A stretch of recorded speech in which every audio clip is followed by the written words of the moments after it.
This video is gonna help you a lot to fix the comments problem on Instagram app. Hello guys, welcome back to this brand new video. I'm gonna show you how to fix comments problem on Instagram. So to fix it, all what you have to do is very simple. Open the settings on your phone and then go to the wireless ad networks and then enable the airplane mode on your phone. Go back, click on the apps manager on the settings, go to the apps.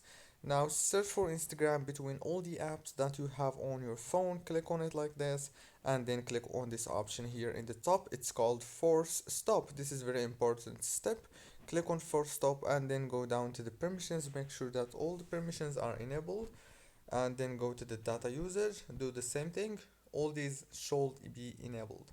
Go back, click on the storage, click on clear data, clear cache. Now go back to the settings on your phone, go to the wireless and networks, disable the airplane mode, and congratulations. Don't forget to like, subscribe if this video was helpful.